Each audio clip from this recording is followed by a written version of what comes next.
പ്രിയ വിദ്യാർത്ഥികളെ നമസ്കാരം.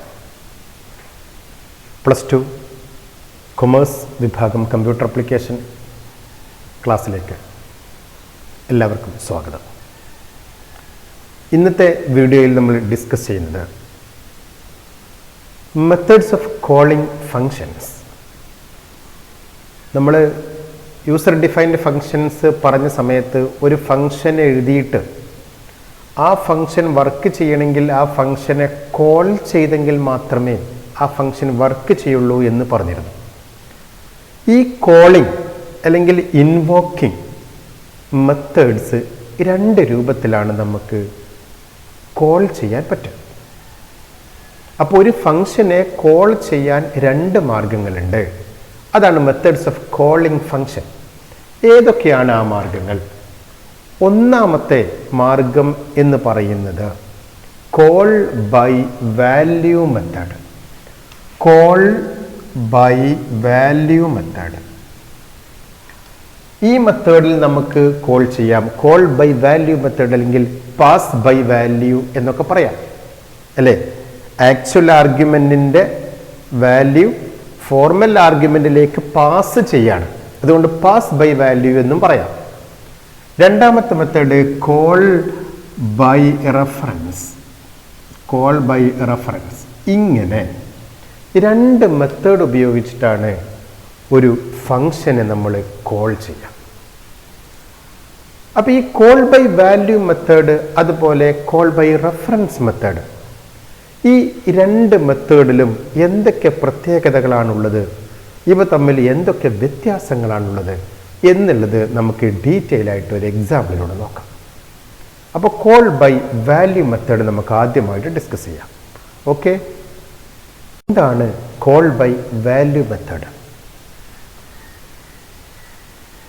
ഈ കോൾ ബൈ വാല്യൂ മെത്തേഡിന്റെ കൺസെപ്റ്റ് എന്ന് പറയുന്നത്, in call by value method the copy of the actual argument is passed to the formal argument. Copy of the actual argument is passed to the formal argument. And if the function make changes in the formal argument, then it will not reflect back to the main function. നമ്മളൊരു user defined function എഴുതി, ഒരു main function എഴുതി, എന്നിട്ട് ആ user defined ഫംഗ്ഷനെ നമ്മൾ calling statement വെച്ചിട്ട് call ചെയ്തു. അപ്പോൾ കോളിംഗ് സ്റ്റേറ്റ്മെന്റിലുള്ള ആർഗ്യുമെന്റിനെയാണ് നമ്മൾ എന്ത് പറയാ? ആക്ച്വൽ ആർഗ്യുമെന്റ് എന്ന് പറയാം, ശരിയല്ലേ? അപ്പോൾ ഈ ആക്ച്വൽ ആർഗ്യുമെന്റിന്റെ ഒരു കോപ്പിയാണ് ഫോർമൽ ആർഗ്യുമെന്റിലേക്ക് എത്തുന്നത്.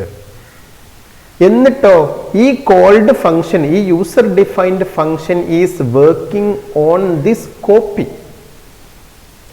ഈ കോപ്പിയുടെ മുകളിൽ എന്തെങ്കിലും മാറ്റം ഈ ഫംഗ്ഷൻ വരുത്തി കഴിഞ്ഞാൽ it will not reflect to the original value. എന്ത് ചെയ്യൂല? ഒറിജിനൽ വാല്യൂവിന് ആ ഒരു വ്യത്യാസം ഇവിടെ അഫക്റ്റ് ചെയ്യുകയില്ല. ഓക്കെ, ക്ലിയർ ആയില്ല? ഞാനൊരു എക്സാമ്പിൾ പറയാം. എൻ്റെ അടുത്ത് ഒരു അപ്ലിക്കേഷൻ ഫോം ഉണ്ട്. ഈ അപ്ലിക്കേഷൻ ഫോമിൽ കുറേ ഫില്ല് ചെയ്യാനുള്ള കാര്യങ്ങളൊക്കെ ഉണ്ട്. സപ്പോസ് ഞാൻ എന്ത് ചെയ്തു, എൻ്റെ അടുത്തുള്ളത് ഒറിജിനൽ പേപ്പറാണ്, ഞാൻ ഇതിൻ്റെ ഫോട്ടോ സ്റ്റാറ്റ് എടുത്തു, എന്നിട്ട് നിങ്ങൾക്കെല്ലാവർക്കും തന്നു. ഇനി നിങ്ങളെല്ലാവരും എന്ത് ചെയ്തു? ആ ഫോട്ടോ കോപ്പിയിൽ നിങ്ങൾ കുറേ കാര്യങ്ങൾ ഫില്ല് ചെയ്തു. ഓക്കെ, അപ്പോൾ നിങ്ങൾ ഫില്ല് ചെയ്തതൊക്കെ നിങ്ങളുടെ ഫോട്ടോ കോപ്പിയുടെ മുകളിലാണ്, ശരിയല്ലേ?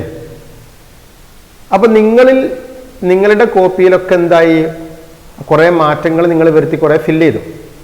ഒറിജിനൽ പേപ്പറിൻ്റെ കയ്യിലുണ്ടല്ലോ, അതിൽ വല്ല മാറ്റം വന്നിട്ടുണ്ടാവും? ഒരു മാറ്റം വന്നിട്ടില്ല. അതാ പറഞ്ഞേ, ആ ഫങ്ഷൻ വർക്ക് ചെയ്യുന്നത് കോപ്പിയുടെ മുകളിലാണ്. അപ്പോൾ എന്തെങ്കിലുമൊക്കെ മാറ്റം വന്നു കഴിഞ്ഞാൽ എവിടെയാണ് ആ മാറ്റം വരിക? കോപ്പിയുടെ മുകളിൽ മാത്രമേ ഉണ്ടാവുള്ളൂ. ഒറിജിനൽ വാല്യൂവിന് ഒരു മാറ്റം വരില്ല. ഈ സന്ദർഭത്തിൽ, ഇത്തരം സന്ദർഭങ്ങളിലാണ് നമ്മൾ കോൾ ബൈ വാല്യൂ മെത്തേഡ് ഉപയോഗിച്ച് ഫംഗ്ഷനെ കോൾ ചെയ്യാം. ഓക്കെ, ഇനി നമുക്കൊരു എക്സാമ്പിൾ നോക്കാം. ഒരു ഫംഗ്ഷൻ എഴുതി വോയിഡ് ചേഞ്ച്. ഫംഗ്ഷന്റെ പേര് ചേഞ്ച് എന്നാണ്. അവിടെ നമ്മൾ ഡാറ്റ ടൈപ്പ് ആയിട്ട് കൊടുത്തിരിക്കുന്നത് വോയിഡ് ആണ്. അതുകൊണ്ട് ആ ഫംഗ്ഷനിൽ എന്തുണ്ടാവില്ല? റിട്ടേൺ സ്റ്റേറ്റ്മെന്റ് ഉണ്ടാവില്ല. റിട്ടേണിന്റെ ആവശ്യം ഇല്ല. ഇനി ഇവിടുത്തെ ആർഗ്യുമെന്റ് എന്ന് പറയുന്നത് n എന്നാണ്. അപ്പൊ ഈ n എന്ന് പറയുന്നത് ഫോർമൽ ആർഗ്യുമെന്റ് ആണ്, ശരിയല്ലേ? ഇത് ഫോർമൽ ആർഗ്യുമെന്റ് ആണ്. ഇനി n = n+1 ഈ ഫംഗ്ഷന്റെ ഉള്ളിൽ എന്ത് ചെയ്തു? ആ n-നെ ഒന്ന് കൂട്ടി. എന്നിട്ട് cout value of n is എന്ന് പറഞ്ഞ് n-ന്റെ വാല്യൂ ഡിസ്പ്ലേ ചെയ്തു. ഇനി മെയിൻ ഫംഗ്ഷൻ എഴുതി. അവിടെ ഒരു വേരിയബിൾ ക്രിയേറ്റ് ചെയ്തു, ഇന്റ് x = 20. ഒരു x എന്ന് പറയുന്ന വേരിയബിൾ ക്രിയേറ്റ് ചെയ്തു. എന്നിട്ട് ചേഞ്ച് എക്സ്, ചേഞ്ച് എന്ന് പറയുന്ന ഫംഗ്ഷനെ കോൾ ചെയ്തു. ഓക്കെ, അപ്പൊ ഇതാണ് എന്ത്? Calling statement change x. എന്നിട്ട് cout value of x, ആ എക്സിന്റെ വാല്യൂ പ്രിന്റ് ചെയ്തു. ഇവിടെയും റിട്ടേൺ സ്റ്റേറ്റ്മെന്റ് ഇല്ല, കാരണം ഇതിന്റെയും ഡാറ്റ ടൈപ്പ് നമ്മൾ വോയിഡ് ആണ് കൊടുത്തത്. ഓക്കെ, പിന്നെ മറ്റൊരു കാര്യം, ഈ യൂസർ ഡിഫൈൻഡ് ഫംഗ്ഷൻ നമ്മൾ എഴുതിയത് എവിടെയാണ്? മെയിൻ ഫംഗ്ഷന്റെ മുകളിലാണ്, അല്ലെ? കോളിംഗ് ഫംഗ്ഷന്റെ മുകളിലാണ്. അതുകൊണ്ട് എന്തിന്റെ ആവശ്യമില്ല? പ്രോട്ടോടൈപ്പിന്റെ ആവശ്യം ഇല്ല. ഇത് നമ്മൾ താഴെയാണ് എഴുതിയിരുന്നുവെങ്കിൽ എന്ത് വേണം? ആ ഫംഗ്ഷൻ പ്രോട്ടോടൈപ്പ് നിർബന്ധമായിരുന്നു. ഓക്കെ, അതൊക്കെ നമ്മൾ കഴിഞ്ഞ വീഡിയോസിൽ പറഞ്ഞതാണ്. നോക്കുക, ഇനി ഇതിന്റെ എക്സിക്യൂഷൻ എങ്ങനെയാണ്? ആദ്യം execution will start from the main function. Main ഫംഗ്ഷനിൽ നിന്നാണ് എക്സിക്യൂഷൻ സ്റ്റാർട്ട് ചെയ്യുക. അതൊക്കെ നമുക്ക് അറിയാവുന്നതാണ്. അപ്പൊ ഇന്റ് x = 20 എന്തായി? എക്സിന് ഒരു മെമ്മറി സ്പേസ് ക്രിയേറ്റ് ചെയ്തു.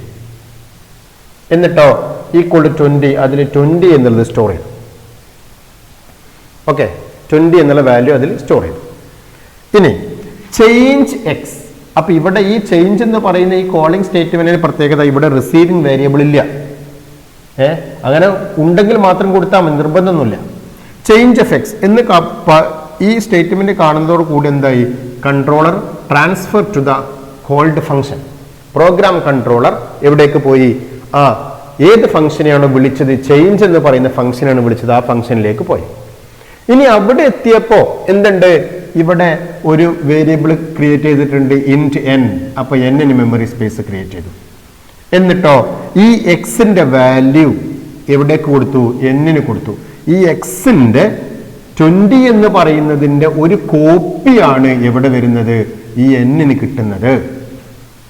ഓക്കെ, n-ന്റെ ഒരു കോപ്പി, എക്സിന്റെ ഒരു കോപ്പിയാണ് n-ന് കിട്ടുന്നത്.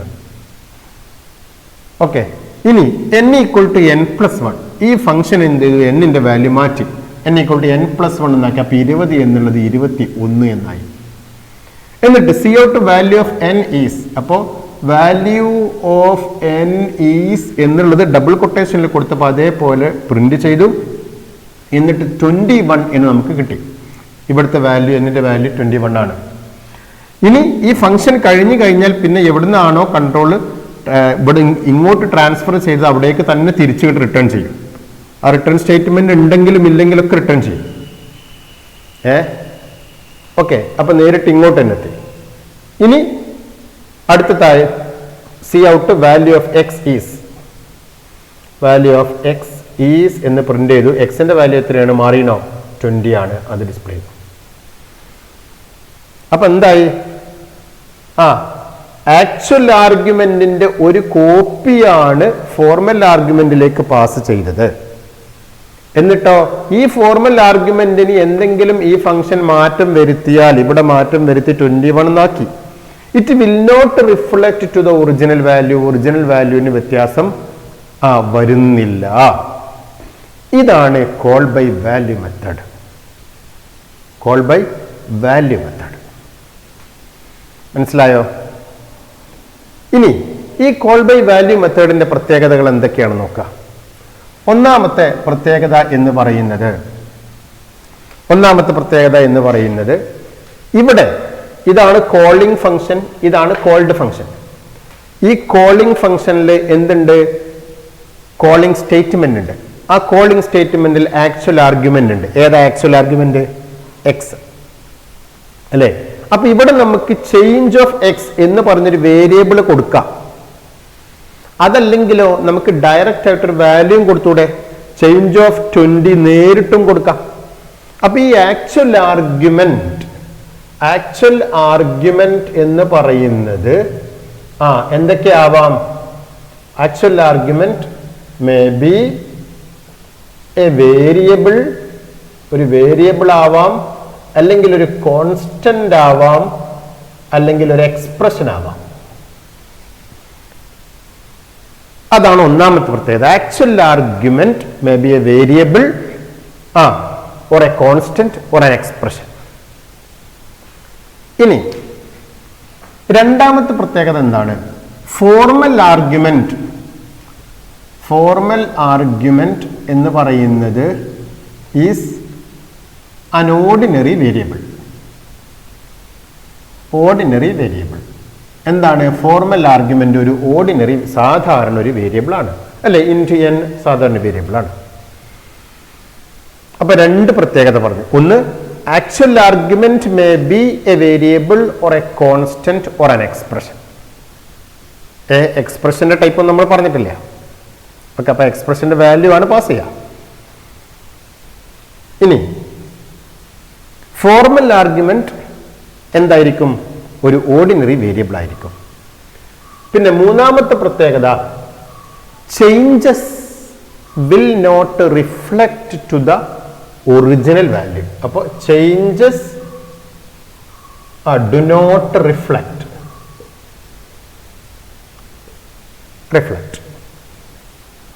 ഓക്കെ, ചേഞ്ചസ് എന്ത് ചെയ്യൂല? കോൾഡ് ഫംഗ്ഷനിൽ വരുന്ന ചേഞ്ചസ് ആക്ച്വൽ വാല്യൂവിന് ഒരു മാറ്റവും വരുത്തില്ല. ഇനി നാലാമത്തെ പ്രത്യേകത എന്ന് പറയുന്നത്, ഇവിടെ എക്സ് എന്ന് പറയുന്ന ആക്ച്വൽ ആർഗ്യുമെന്റിന് ഒരു മെമ്മറി സ്പേസ് ക്രിയേറ്റ് ചെയ്തു. അതുപോലെ ഫോർമൽ ആർഗ്യുമെന്റിന് മറ്റൊരു മെമ്മറി സ്പേസ് ക്രിയേറ്റ് ചെയ്തു. എന്ന് പറഞ്ഞാൽ സെപ്പറേറ്റ് മെമ്മറി ഈസ്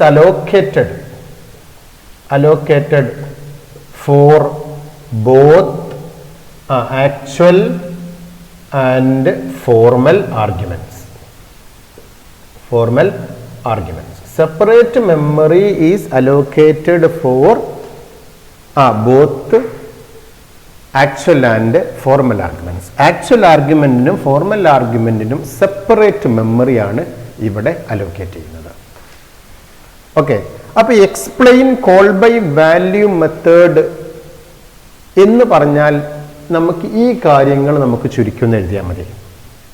ഇനി വിത്ത് ആൻ എക്സാമ്പിൾ എന്ന് പറഞ്ഞാൽ ഈ ഒരു എക്സാമ്പിൾ എഴുതാം.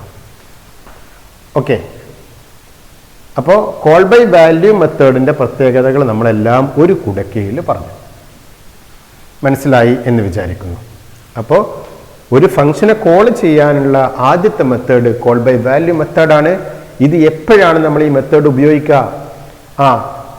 ഒറിജിനൽ വാല്യൂവിന് മാറ്റം വരാൻ പാടില്ല എന്ന സാഹചര്യം ഉണ്ടാകുമ്പോഴാണ് നമ്മൾ ഈ മെത്തേഡ് ഉപയോഗിക്കുക. അപ്പോൾ in this method the called function is working on the copy of the actual argument. Called function is working on the copy of the actual argument. Actual argument ന്റെ കോപ്പിയിലാണ് വർക്ക് ചെയ്യുന്നത്. If any change is made by this function to this argument will not reflect to the original value. Okay, പിന്നെ അതിന്റെ 4 പ്രത്യേകതകൾ പറഞ്ഞു. Actual argument variable ആവാം, constant ആവാം, expression ആവാം. Formal argument ഒരു ഓർഡിനറി വേരിയബിൾ ആണ്. Changes do not reflect. അതുപോലെ ആക്ച്വൽ ആർഗ്യുമെന്റിനും ഫോർമൽ ആർഗ്യുമെന്റിനും സെപ്പറേറ്റ് മെമ്മറി അലോക്കേറ്റ് ചെയ്യുന്നു. ഓക്കെ, മനസ്സിലായല്ലോ? Okay, yes. Call by value method എല്ലാവർക്കും മനസ്സിലായി എന്ന് വിചാരിക്കുന്നു. അപ്പോൾ ഇന്നത്തെ ഈ വീഡിയോ നമ്മളിവിടെ അവസാനിപ്പിക്കുകയാണ്. എല്ലാവർക്കും ഓൾ ദ വെരി ബെസ്റ്റ്.